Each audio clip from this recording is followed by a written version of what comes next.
ना तो हम कामये राज्यम न स्वर्गम न पुनर्भवम कामये दुक्ताता नाम प्राणी नाम आर्तनाश। ये संकल्प ऋषियों की परंपरा में बना और सनातन रूप में चलता चला आ रहा है। आज इस परंपरा के वाहक और मानने वाले लोगों की संख्या कितनी है और क्या है, ये सब जानने के लिए हमें विभिन्न आलोकों में झांकना होगा, पहचानना होगा, पता करना होगा। और ये सब जानने के लिए आज हमारे बीच में पवित्रानंद गिरी जी महाराज हैं। उनके सानिध्य में बैठ करके हम किन्नर समाज की विविध गतिविधियों के साथ साथ सनातन रूप में उनकी क्या पहचान है, जो किन्नर की पहचान है, उस पहचान को जानने पहचानने के लिए हम आज आपसे सीधा मुखातिब हैं। वेद ज्ञान में अगर आप झांकिए तो जो वेद का जो मंत्र है, पहला मंत्र का जो अक्षर है ऋग्वेद में, वो आ अक्षर से शुरू होता है। आ जिसका कभी क्षरण नहीं होता। अग्नि मीले पुरोहितम यज्ञ देव मृतजम होतारम रत्न धातमम। यज्ञ की अग्नि ही श्रेष्ठ है। वो अग्नि ही है जो हमको जीवन देती है और जीवन को नष्ट भी करती है। किन्नर जिसको कह रहे हैं वो वास्तव में है क्या, कौन है, कहाँ है, कैसे है, ये कहाँ से आए हैं? ओम नमो नारायण, जय श्री महाकाल। ये जो किन्नर समाज है ये तो पहले से सनातनी, बचपन से ही सनातनी और सन्यासी हैं जैसे पैदा होते हैं, लेकिन कहीं ना कहीं समाज में एक गलत फहमी या गलत भ्रांतियां जो रही हैं, क्योंकि समाज, कभी कभी मुझे लगता है कि समाज को भी हम दोष नहीं दे सकते, क्योंकि हमारा जो समाज है वो समाज हमेशा सिर्फ कोई भी गीता के ऊपर के 2 पन्ने पढ़ता है, उसके अंदर झांकने की कोशिश नहीं करते। अगर उसने 2 पन्ने पढ़ भी लिए तो उसे लगता है कि कहीं ना कहीं ये जो 2 पन्ने हैं ये मेरे लिए सर्व ज्ञान है और ये ज्ञान सबसे बड़ा है।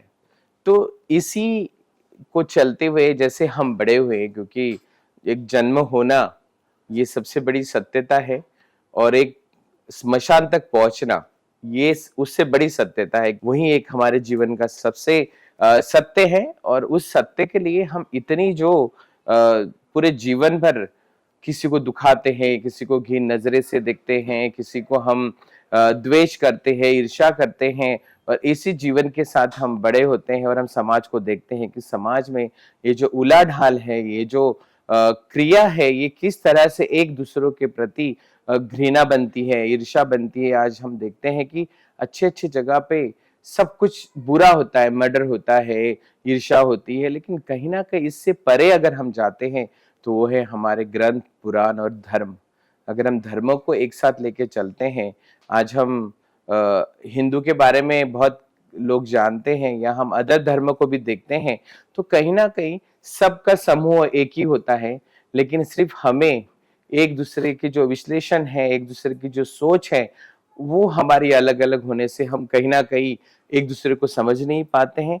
सेम बचपन से हमने भी वही देखा है कि मेरे भाई बहन इतने अच्छे, मेरे माँ बाप इतने अच्छे, लेकिन कहीं ना कहीं आज भी हम ये सब चीजों से दूर हैं, हम ज्ञान से दूर है। अब बोलते हैं ना, जिसको ज्ञान नहीं है और जो ज्ञानी नहीं है उसके पास हमेशा एक ईर्ष्या, एक द्वेष और घृणा रहेगी, क्योंकि वो नहीं समझ पाता है। एक श्लोक के माध्यम से अगर इसको हम समझें तो हंस श्वेता वकः श्वेता को भेदा वकः हंसयो नीर क्षीर विवेकम तु हंसो हंसा वको वका। जिस तरह से हंस और बगुले में अंतर होता है, उससे तरह ज्ञानी और अज्ञानी में अंतर है। ज्ञान और विज्ञान के साथ जुड़ करके जो बढ़ता है तो अज्ञानता जहां होती है उसको धराशायी करने के पीछे दोनों का अंतर है। तो आज जो भ्रांति है, विशेष करके किन्नर को लेकर के बड़ी भ्रांति है। इसको जो है, इस भ्रांति को तोड़ने के लिए जो समाज में एक तो हीन भावना, एक तिरस्कार की भावना और एक स्वीकार्यता, तीनों चीजें हैं। तीनों को आप किस तरह से डिफाइन करेंगे? सबसे पहले तो है कि जो ग्रीन भावना है, अगर एक मनुष्य ने जन्म लिया है तो वो कुछ कारण से ही जन्म लेके इस धरती पे आया है। और जो हमारे, जिसको हम देखते नहीं है, जिसको हम सिर्फ एक उनकी पूजा करते हैं, आज तक भगवान मैंने देखे नहीं है। भगवान तो मैंने सिर्फ मेरे माँ बाप को ही देखा है सबसे पहले। लेकिन कहीं ना कहीं हम जिसके कनेक्शन में, जिसकी कनेक्टिविटी में हम आज बड़े हो रहे, समाज में चल रहे, इस धरती पे हम लोग हमारा सब कुछ भविष्य को उज्जवल कर रहे हैं, तो यहाँ कहीं ना कहीं होता है कि हमारे समाज का दृष्टिकोण, हमारे समाज की जो नजरें हैं, उसकी सोच है, वो अगर कहीं ना कहीं एक साथ आ जाती हैं और वो उसका ज्ञान अगर उसे प्राप्त होता है, तो वो हर किसी को, चाहे पशु हो, पक्षी हो, मनुष्य हो, जो भी हमारे धरती पर जितने भी जीव है, वो सबको अगर एक ही सोच से और एक ही नजर से देखते, क्योंकि जैसे मुझे भगवान ने सब कुछ दिया है, मुझे भगवान ने पैदा किया है इस धरती के लिए, तो कहीं ना कहीं ये जो जितने जीव जंतु यहाँ पर हैं, ये भी मेरे ही जैसे हैं, क्योंकि मुझे, मेरा अगर लक्ष्य है उस चीज के लिए, उस धर्म के लिए, उस इंसानियत के लिए, तो मैं कहीं ना कहीं मेरे जीव जंतु जो मेरे सामने है, मैं इसके लिए घृणा नहीं कर सकता, क्योंकि सबको एक अपने तरीके से भगवान ने सजाया है, बनाया है। लेकिन कहीं ना कहीं ऐसे समाज में एक बच्चा जन्म लेता है, और वो जन्म एक अलग तरीके से तो नहीं होता है, जैसे सब उसी माँ के कोख से पैदा होते हैं, वैसे हम भी उसी माँ के कोख से हुए, जहाँ मेरे भाई बहन और पूरा समाज है। लेकिन कहीं ना कहीं वो एक बच्चा जब बाहर आता है और वो अपनी जीवन जीने के लिए बड़ा होता है, जवान होता है, उसकी जो अवस्था है वो एक अलग अलग रूप में वो अपने आप को पेश करता है, और वही समाज का नजरिया अलग बनता है, क्योंकि अरे ये तो ऐसा है, ये तो वैसा है, ये तो बारीक आवाज में बात करता है, इसकी चाल ठीक नहीं है, ये जब भी बात करता है तो इसके जो हाथों की रेखाएं हैं, उसकी जो हाथों की एक्शन है, वो कहीं ना कहीं हम लोगों से डिफरेंट है, हम लोगों से अलग है। तो कहीं ना कहीं ये जो बच्चा आया है, ये हम सबसे अलग है, और हमेशा होता है कि ये शायद इनके माँ बाप की गलती है, या उनके कर्म बुरे थे, या उन्होंने कहीं पाप किया था। तो मैं हमेशा ये सोचती थी कि लोग ये क्यों सोचते हैं कि मेरे माँ बाप ने कोई पाप किया है।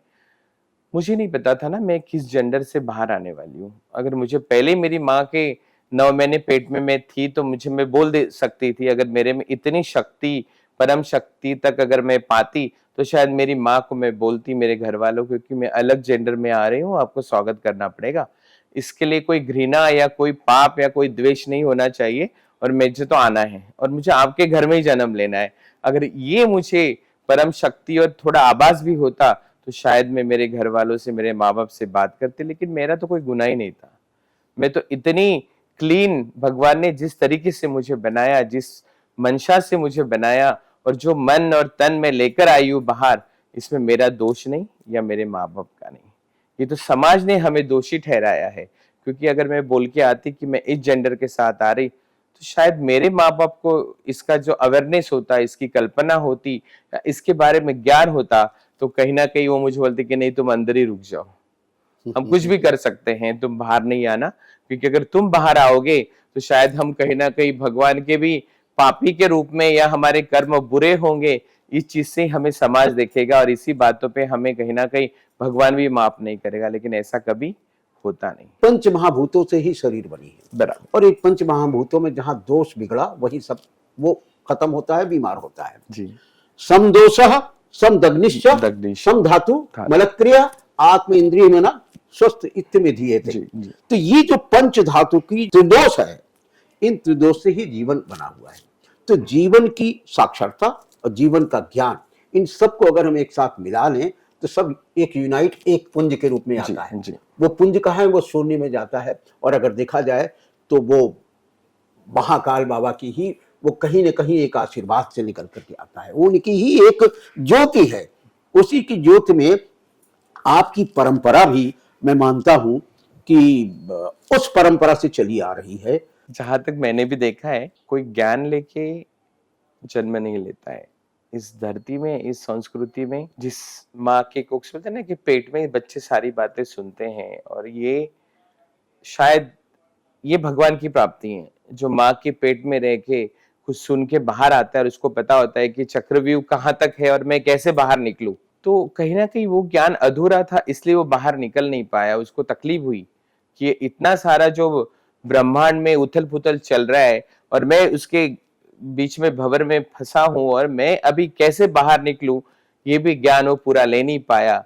जितना भी ज्ञान उन्होंने लिया, उतना उन्होंने वहां पे सहजता से उस ज्ञान को निभाया, अपने आप को बड़ा किया, क्योंकि मुझे इससे बाहर निकलना है। लेकिन कहीं ना कहीं वो ज्ञान भी माँ के पेट में अधूरा, सुनते सुनते वो कहीं रुक गए, और उनका काल आ गया, या हमारे किन्नर समाज में निरक्षर लोग बहुत हैं, क्योंकि पहले से इस ज्ञान की, किसी को अपना नाम लिखना नहीं है, किसी को अपना सिग्नेचर नहीं आता है, किसी को 2 शब्द लिखने नहीं आते, कहीं ना कहीं ये अज्ञान जो है ये हमारे कालांतर से चला आया। और इस युग में, जब त्रेता युग हम देखते हैं, द्वापर युग अगर हम देखते हैं, और ये तो कलयुग है, कलयुग, त्रेता और द्वापर में तो शायद मुझे लगता है सबसे ज्यादा ज्ञानी लोग थे, ऋषि मुनि थे, बिना स्कूल जाए उनको ज्ञान की प्राप्ति होती थी। लेकिन कलयुग वैसा नहीं था। कलयुग में तो सुबह 7 बजे जाओ, 4 मास्टर के सामने बैठो और ज्ञान की प्राप्ति करो, वो भी पूरा नहीं। तो कहीं ना कहीं हमारे जो संस्कृति और हमारा जो धर्म है, ये इसकी पूर्तता कभी नहीं कर पाया। लेकिन अगर मुझे ज्ञानी बनना है और मुझे साक्षरता का मिशन चलाना है और मुझे खुद को साक्षर बनना है, तो मुझे हमेशा जमीन पे रह के, इस धरती पे रहकर ये सारी चीजों को सीखना है।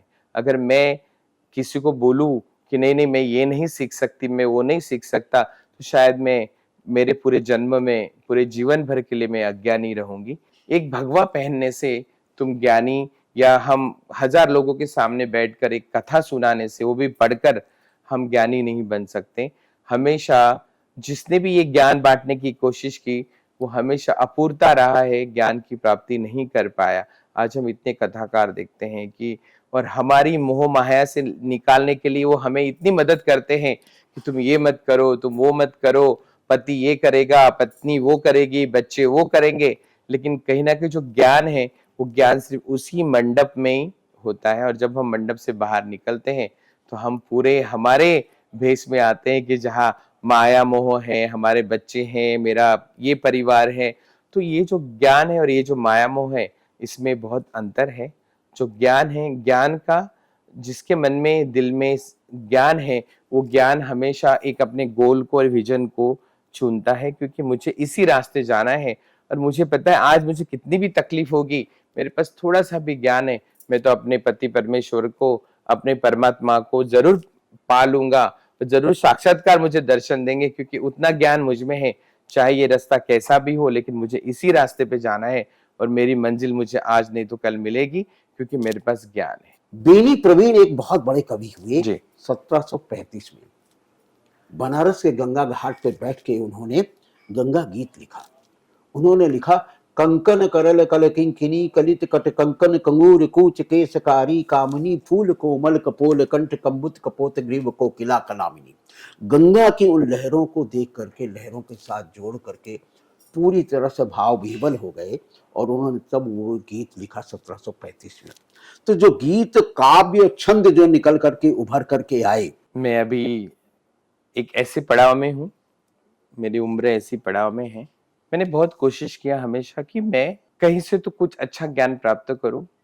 मेरे अगर माँ बाप कम पढ़े लिखे हैं, या बेचारे खेती बाड़ी करते हैं, या फिर उनका जो ज्ञान है वो उतना ही सीमित है कि साल भर खेती करना है, कितना अनाज आएगा, कितने में बिकेगा, साल भर के लिए मेरे बच्चों के लिए मैं क्या पूंजी जमा कर सकती हूँ, कर सकता हूँ, उतने में उतना ज्ञान है कि मुझे आज ये भैंस खरीदना है, कल वो बैल लाना है, और मुझे अपने परिवार को कैसे सुखी रखना है। वो हमेशा एक परिवार वाला एक अपने धुन में चलता है, क्योंकि वो भी एक लड़ाई है, एक परिवार को पालना और इस समाज में रह के इतनी मेहनत करना, क्योंकि फ्री में कुछ नहीं मिलता है। जब बच्चे बड़े हो जाते हैं तो माँ बाप भी फ्री में उनको नहीं खिलाते, क्योंकि उनको पता है कि अगर हम बूढ़े हो रहे हैं तो मेरे बच्चे भी बड़े हो रहे हैं, और मेरे पास जितना धन है उसकी पूर्ति कहीं ना कहीं एक दिन खत्म हो जाएगी। रखा तो इतना सारा है, लेकिन जो बोलते हैं ना, लक्ष्मी आने के लिए तो बहुत टाइम लगता है और जाने के लिए तो यूं चली जाती है, किसी को पता भी नहीं चलता।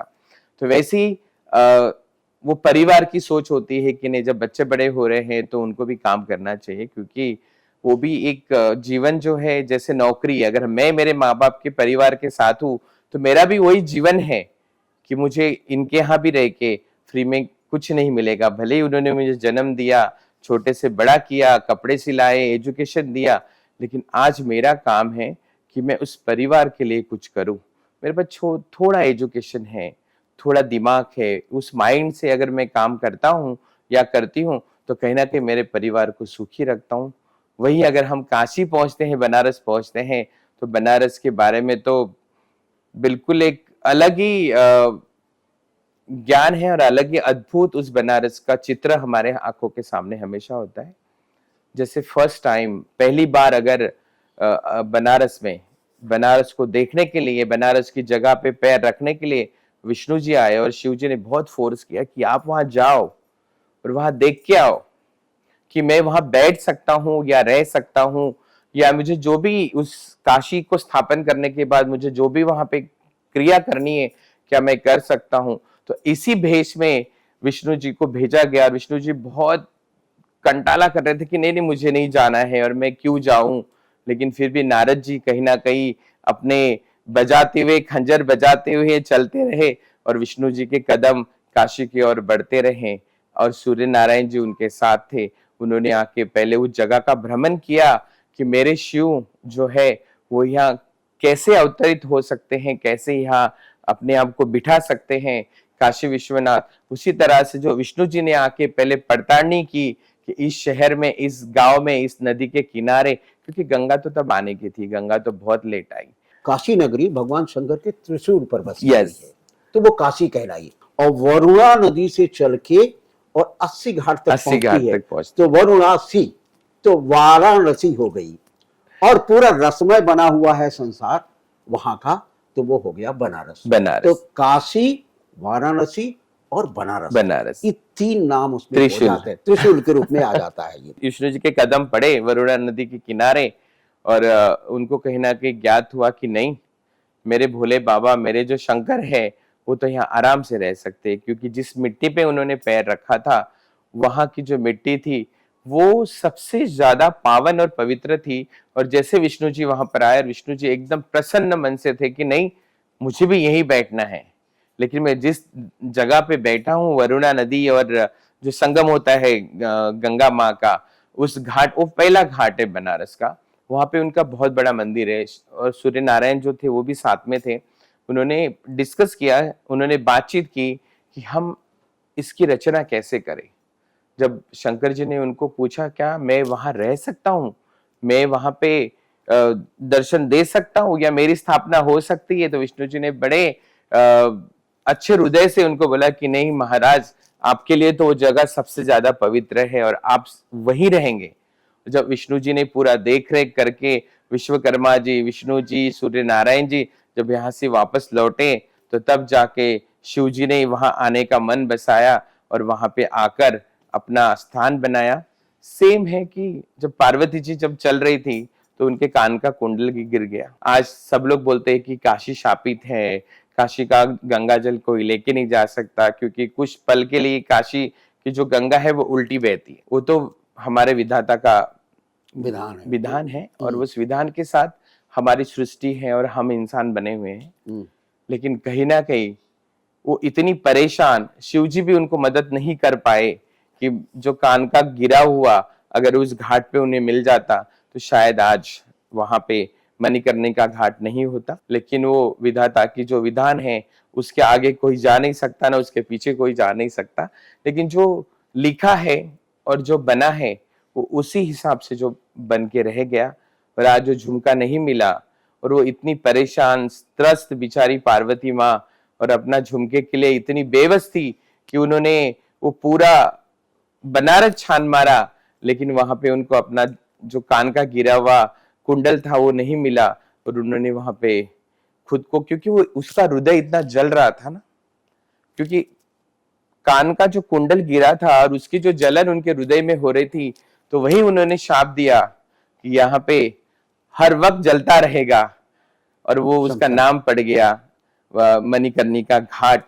और आज वो 24 घंटे एक भी ऐसी वहां पे शांति नहीं होती है कि आज यहाँ पे कुछ कोई आया नहीं, इस स्मशान में कोई आया नहीं, या कोई किसी की मृत्यु हुई नहीं, या यहाँ पे आज कोई शव जला नहीं। 24 घंटे वो जगह पे हमेशा चिताएं जलती रहती है।